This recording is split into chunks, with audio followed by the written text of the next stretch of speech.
जय श्री कृष्ण। हम लोग सुन रहे श्रीमद् भागवत महापुराण स्कंद 5। हर दिन सुनते रहिए, शेयर करते रहिए। ये जो प्रवृत्तियाँ आसुरी और देवी प्रवृत्तियाँ जो बताई गई है भगवत गीता में, वो हमने सुना है, सुन रहे हैं। और यहाँ पे भागवत पुराण बताता है कि क्या आचरण मनुष्य का होता है और उसकी क्या गति होती है। कहीं ना कहीं ये दोनों कैसे मैच हो रहे हैं, आप खुद पढ़िए, खुद सुनिए, खुद समझिए, खुद शेयर करिए। समय किसी के पास होता नहीं है, समय निकालना पड़ता है। सुनने के लिए अगर समय नहीं है तो फिर लाइफ में हम क्या कर सकते हैं।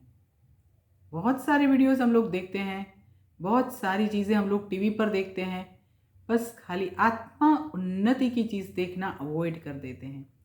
आत्मा को उन्नत करने का प्रयत्न करिए।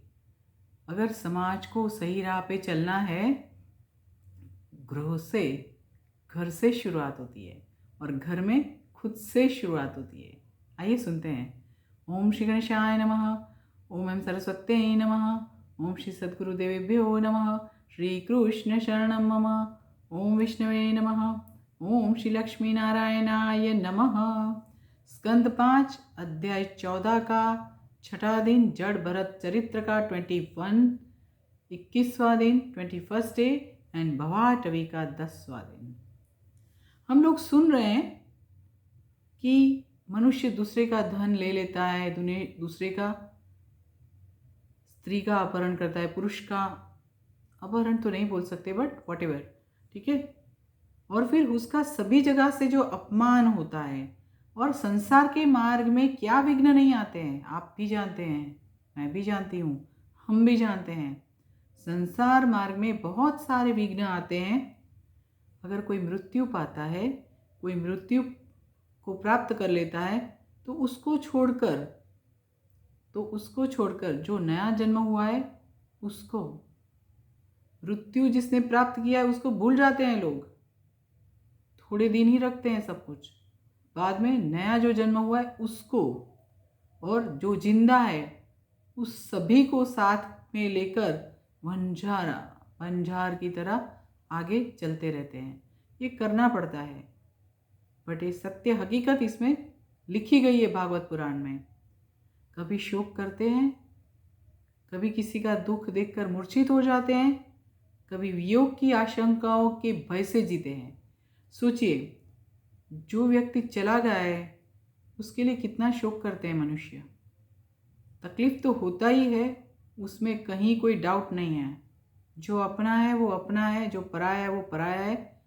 और भगवान बोलते हैं सभी मेरे हैं, कहाँ जाए, राइट। अपना है वो अगर चला जाता है तो उसकी पीड़ा सहन नहीं होती है।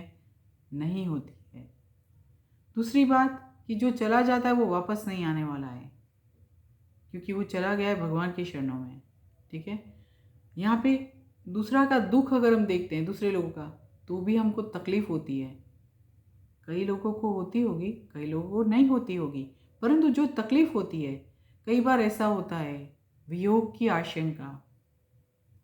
घर के बहुत सारे फैमिली मेम्बर्स होते हैं और इसमें सभी के साथ इतना ममत्व होता है, इतना अपनापन होता है, वहाँ पे ये भी डर रहता है, वियोग की आशंका, उसका भय।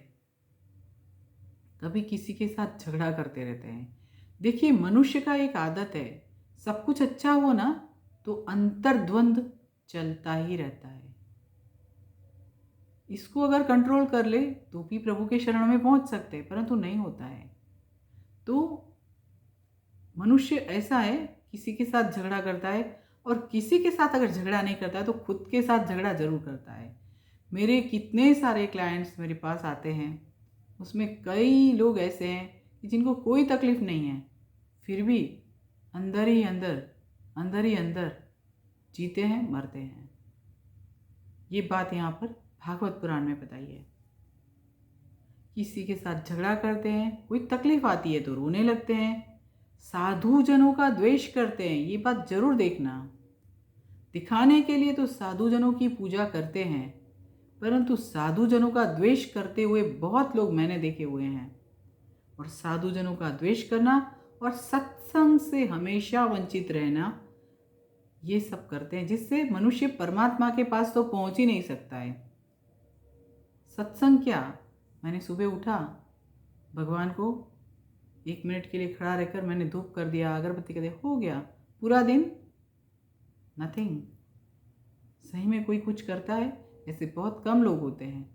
तो ऐसे लोग परमात्मा के पास नहीं पहुंचते हैं। विषय वासना से निवृत्त हुए संयमी मुनि जो होते हैं वही प्रभु को प्राप्त कर सकते हैं। बड़े बड़े यज्ञ अनुष्ठान करने वाले राजर्षियों की भी वहाँ तक पहुँचने की गति नहीं होती है। क्यों? मन में शुद्ध भावना ही नहीं आती है। जब तक शुद्ध भावना नहीं आती है तब तक भगवान को आप प्राप्त नहीं कर सकते। कई लोग तो ऐसे बोलते हैं कि मेरी पृथ्वी है। ऐसे देखते हैं हम लोग समाचार में कौन कौन से देश क्या कर रहे हैं, ये मेरी पृथ्वी है। और ऐसा अभिमान करके रण संग्राम में शत्रुओं के हाथ से मरकर शरीर को छोड़कर परलोक गमन करते हैं। यहाँ पे कुछ बात और है, उस समय की बात कुछ और है। यहाँ पे आज रुकते हैं। मेरे साथ बोलिए, ओम नमो भगवते वासुदेवाय, ओम नमो भगवते वासुदेवाय, ओम नमो भगवते वासुदेवाय। जय श्री कृष्ण।